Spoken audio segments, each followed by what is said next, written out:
I can't believe I'm even writing this, but my mother-in-law just tried to poison me. Last week, my mother-in-law threw a birthday party for herself. Over the years, she always goes all out for her birthdays. Every year, it's a grand affair, and this year was no exception. She decided to have a cowboy-themed party, complete with all the bells and whistles. Everyone attending was required to dress up in full cowboy attire. Think boots, hats, flannel shirts. It wasn't just a casual get-together. She really expected everyone to show up and join in with enthusiasm. Now, I'm currently pregnant with my first baby, and it hasn't been the easiest journey so far. I've been feeling completely exhausted, partly because I've been struggling with anemia during the pregnancy. This means I have to be really careful about how much I exert myself. I try to avoid unnecessary stress, and to be honest, I've skipped quite a few social gatherings lately to prioritize my health. Going to parties or events just feels like a lot right now, especially since I need to rest more than usual. A few days before the party, my mother-in-law called my husband and made a big deal about how I absolutely had to be there. She put so much pressure on him, saying that my presence was mandatory and that I couldn't just skip this event with excuses like I had for other family occasions. She made it clear that she expected me to show up no matter how tired I was. So even though I didn't feel up to it, I felt like I had no choice but to attend, just to keep the peace. It was either that or deal with even more stress from her taunting me about my absence later. On the day of her birthday party, before we left, I made it clear to my husband Nate that if I started feeling unwell or uncomfortable at any point, I wasn't going to stick around. I told him I would head straight back home if things got too overwhelming. He seemed to understand and completely agreed, even promising that if I wanted to leave, he would come back with me. That gave me some reassurance for the event. Later, when we arrived at the venue, we were immediately greeted by several family members. As is often the case when you're pregnant, people started gravitating towards me, touching my belly and talking to it in those babyish, overly sweet voices as if the baby could somehow hear and respond. They buzzed around me, showering me with congratulations about becoming a mother soon, which was kind but also a bit overwhelming. Meanwhile, my mother-in-law just smiled at me briefly, hugged my husband, and then walked off to join her friends. She didn't say much to me at all, just seemed eager to get back to her guests and enjoy the festivities she had planned. I could tell she was in full party host mode, mingling and soaking up the attention from everyone there. Throughout the first half of the party, several family members and guests were constantly coming up to me to either talk to me about the pregnancy or give me various advice about becoming a first-time parent. I quietly tried to excuse myself from the crowd so I could get a break. And when I finally found a quiet spot to sit down, I was grateful to be able to catch my breath. Thankfully, my husband's cousin Robin came over to keep me company. Robin and I have always had a good relationship. She and my husband were very close growing up, so naturally, we became friends after I married into the family. She's one of the few people who really gets me, and she knows how much I've been avoiding social events lately, especially now I'm pregnant. As she sat down beside me, she immediately cracked a joke, saying how surprised she was to actually see me at the party, considering how I've been staying home more often. She teased that if I hadn't shown up, mother-in-law would have definitely given her and my husband an earful for letting me get away with it. We both laughed at that because we knew it was true. My mother-in-law isn't shy about voicing her disappointment when things don't go the way she expects.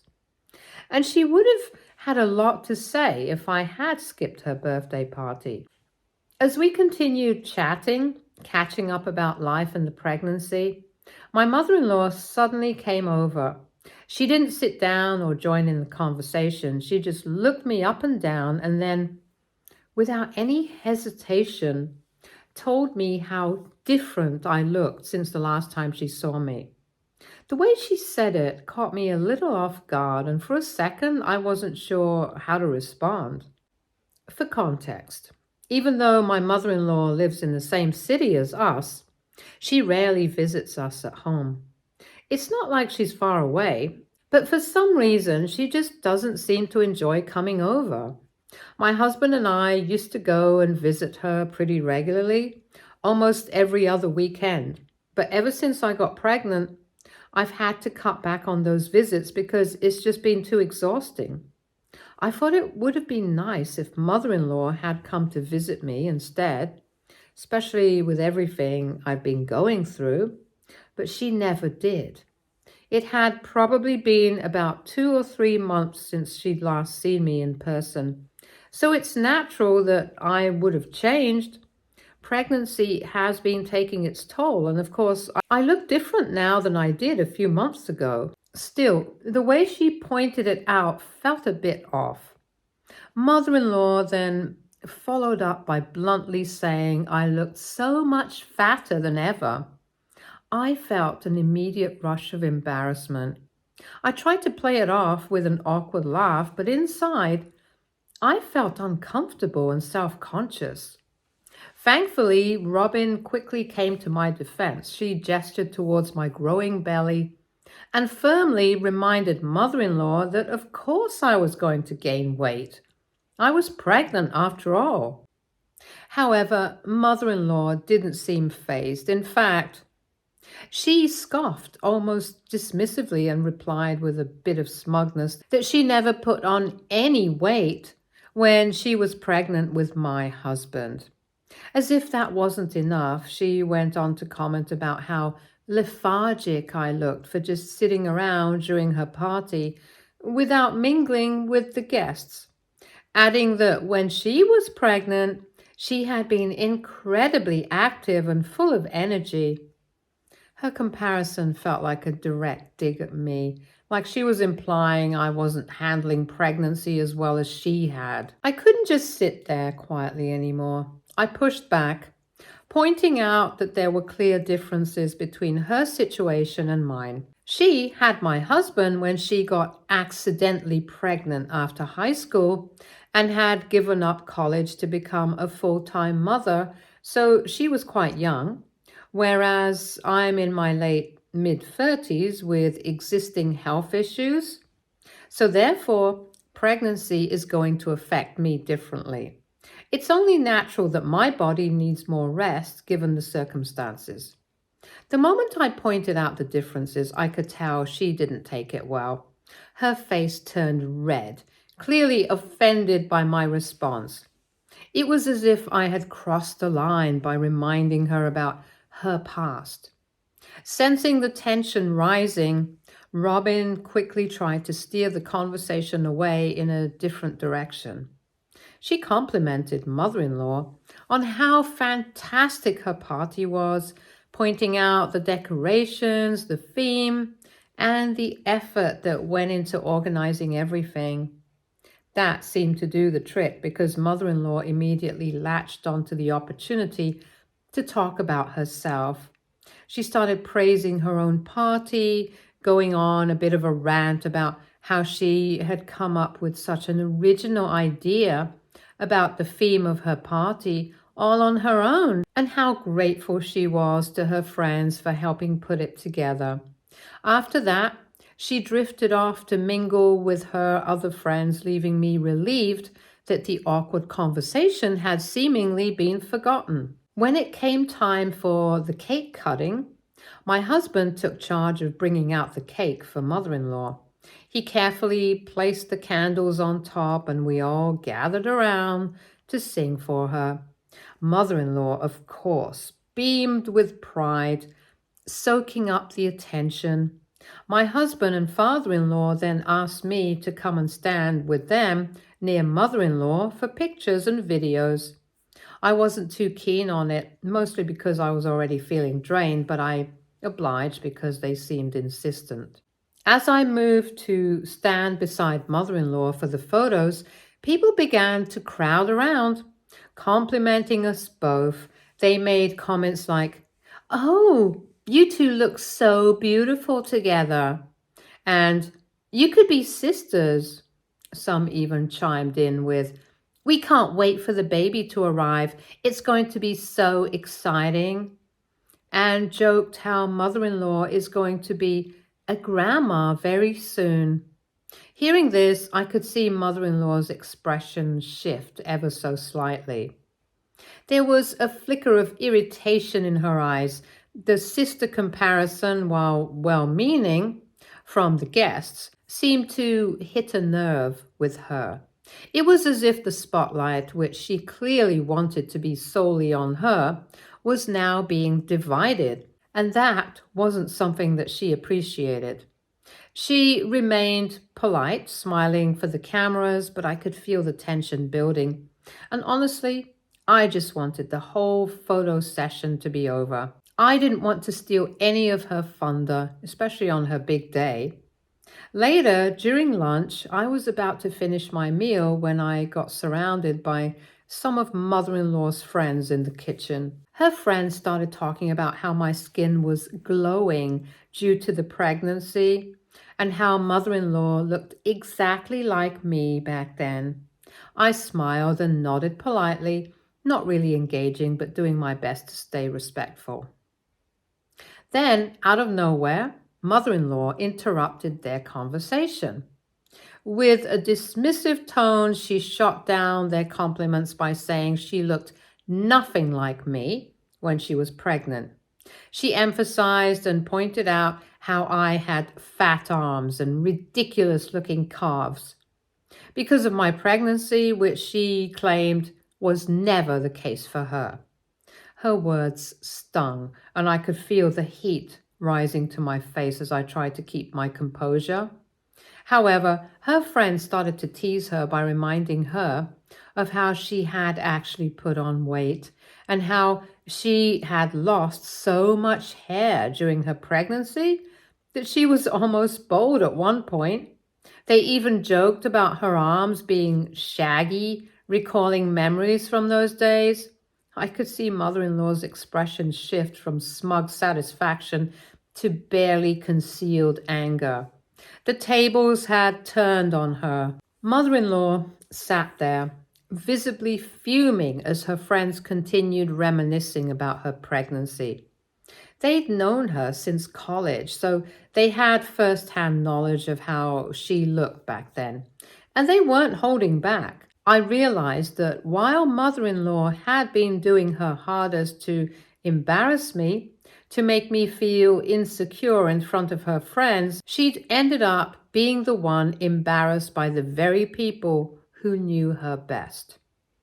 They weren't being mean, but their honest memories were enough to undercut mother-in-law's attempt to humiliate me. It was a small, unexpected victory for me. So I just kept quiet and let her stew in the awkwardness of the moment. Later, I politely excused myself from the group, saying I urgently needed to use the restroom, hoping that now they would leave me alone. However, when I emerged from the bathroom, I was surprised to find my mother-in-law waiting for me. She asked if I wasn't feeling well, and I, not wanting to escalate anything, simply told her the lunch had been a bit too heavy for me. That's when she scoffed, almost as if she'd been waiting for an opportunity to pounce. Without missing a beat, she said maybe I should just go back home if I wasn't feeling well. Her tone wasn't kind or concerned. It was dismissive, like she was trying to push me out of the party. I was caught off guard by how direct she was being. But I didn't want to give her the satisfaction of thinking she could just send me packing. So I calmly told her that I was feeling just fine and that I could stay for a while longer. She then doubled down and told me there was no need for me to stress myself out by staying even a minute longer. She even offered to call me an Uber as if she couldn't wait to get me out of there. I politely declined again, telling her my husband would drive me home when it was time to leave. But she argued that her son needed to be at her birthday party, that his presence was important, but that my presence was not required any longer. The way she said it made it clear that she thought I was somehow intruding on her special day, even though she had been the one to insist on my attendance in the first place. As she kept repeating that I could just leave, I started getting irritated. So I finally asked her outright why she suddenly wanted me to leave so badly. That's when she dropped the facade. She told me exactly what I had suspected, that I was stealing the spotlight from her birthday with my pregnant belly. According to her, all anyone could talk about at the party was the baby when this was supposed to be her day. She made it clear that she had only wanted me here so that people wouldn't question her about my absence, but now that I had shown my face to everyone, she felt that the right thing for me to do now would be to leave so that she could enjoy the rest of her party without feeling like I was taking away the attention she deserved. Her words stung. I hadn't come to her party to take anything away from her.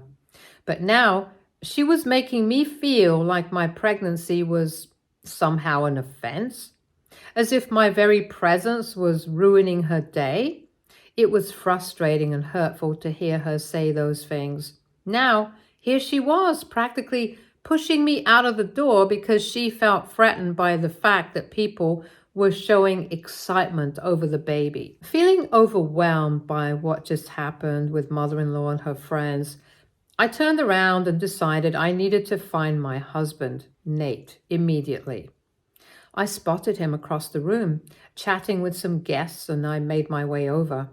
When I reached him, I told him that mother-in-law had made it clear she wanted me to leave, and he was just as surprised as I was. He asked if something had happened between us to trigger her behavior, and that's when I told him everything, how mother-in-law had been making rude remarks about my appearance, and how she tried to embarrass me in front of her friends, but that it had backfired on her. Nate looked visibly pissed as I recounted the story. He immediately said he would go and talk to her and sort it out. I didn't know what he and his mother discussed afterwards, but he came back and told me that his mother was just in one of her moods and that I should not take it seriously. Apparently, she had let me stay for the rest of the party.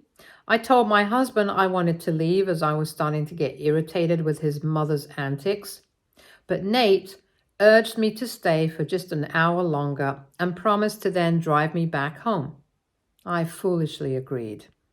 A little while later, as I was trying to enjoy the rest of the evening with Robin, mother-in-law approached me again, and this time holding a plate of cake. She looked a bit more subdued than before.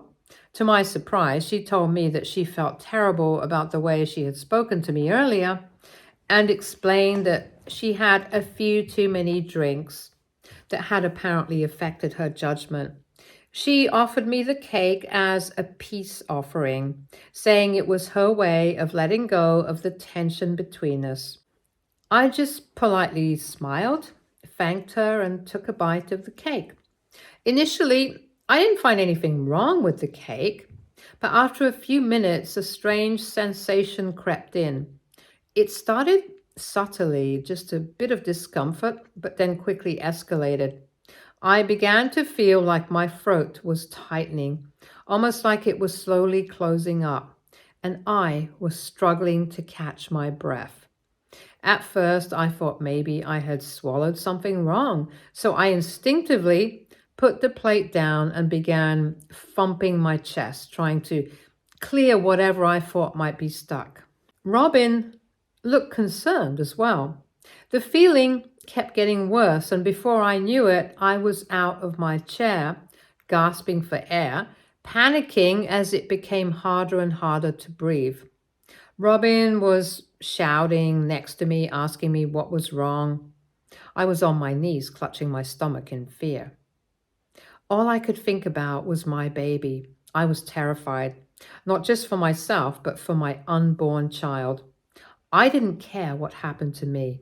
I just needed my baby to be okay. In the blur of panic, I saw Nate rushing towards me, his face filled with fear, but everything after that became hazy. When I woke up next, I was in a hospital bed. I felt confused about everything and saw Nate sitting beside me. He looked so relieved to see me awake, but there was something else in his expression: guilt. I had been with him for a long time, so I could sense it right away, even before I asked him what had happened.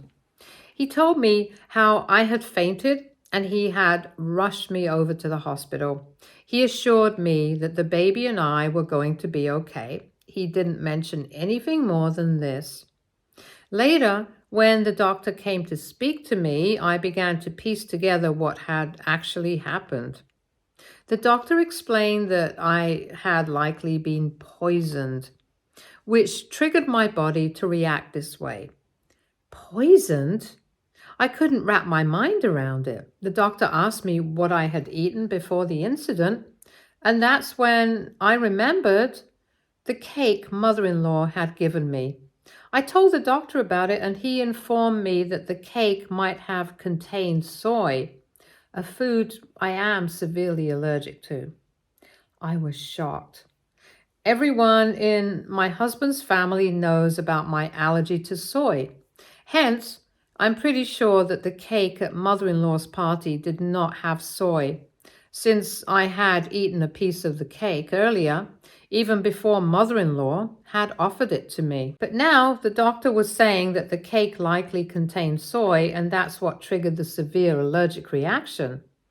I was taken aback, confused, and honestly scared. How could this have happened? I turned to look at my husband, Nate, who had been quiet throughout all of this. The doctor excused himself, allowing us some privacy, and I took that opportunity to ask the question that had been nagging at me since I woke up. Did the cake really have soy in it? I pressed, needing to know for sure. Nate hesitated, his eyes darting away from mine as if he was reluctant to answer. I could sense that he was holding back, so I pushed him to open up. Please, just tell me the truth, I urged. After a moment of silence, he finally confessed. When he saw me collapse, he rushed to find out what had happened and learned from the guests that mother-in-law had been the one who had given me the cake I was eating. His voice trembled slightly as he recounted the confrontation he had with her when he confronted his mother about it. She tearfully admitted that she had added just a few drops of soy milk into the cake before giving it to me. The reason? She wanted me to feel a bit unwell so that I would just go home and the guests would stop talking about me and my baby at her party. My stomach dropped at the realization that she had intentionally put me in harm's way just to get me away from her stupid birthday party. The sheer malice behind her actions left me speechless, and I felt an overwhelming surge of anger. My emotions boiled over, and I threatened to file a case against his mother for poisoning me and for putting me in a life or death situation where I could have potentially lost my child. I felt justified in my anger. However, Nate argued with me to not go through with it And he told me that while he understood that what his mother did was wrong, he didn't want her arrested. Even now, as I'm writing this, he keeps saying, "You have to think this through before taking such a drastic step and reporting my mom." His words feel like a slap in the face, and I am struggling to comprehend how he could possibly defend her actions in any way. He insists that this is a family matter and we should resolve it without involving the police. AITA for wanting to report my mother-in-law after what she has done to me? Update 1. It's been 2 days since my last update. After everything that had happened, my parents, who live in another city, decided to fly in to stay with me while I could recover at home. They were understandably upset and very concerned after hearing about the incident. The moment they found out the details, they wanted me to go straight to the police station and file a complaint against mother-in-law. And that's exactly what we did. I feel relieved at finally taking some action. Later, when Nate found out what we had done, he completely lost his mind, and it was as if a switch flipped in him. And he started telling me and my parents how we shouldn't have taken such a drastic step without talking to him first. He insisted that his mother didn't have any ill intentions towards me and began reminding me of all the times mother-in-law had supposedly helped me, which felt utterly ridiculous given that she hardly ever came to visit or had offered any real support during my pregnancy. My mother, who had been trying to stay calm, told him firmly that as my husband, he needed to grow a spine and stand up for me and our baby instead of catering to his mother and trying to protect her when what she did to me was a crime. My dad also chimed in saying, "Nate, your mother made the decision to poison my pregnant daughter. Instead of standing here arguing about your crazy family, you should be more worried about your wife and your unborn child. What if your wife had lost her life? Or because your mother felt threatened by people talking about your wife's pregnancy? If that were the case, then why did your mother even invite her in the first place?" Her words struck home, and I could see how embarrassed Nate felt at the moment. He did try to argue further, but my parents weren't having it. They stood their ground, insisting that my health and the safety of our baby came first. I feel so grateful for my parents' support. I need my husband to understand now the seriousness of what has happened and to hopefully choose our family over his mother. This is no longer just about a birthday party gone wrong. It is about the safety and well-being of our growing family.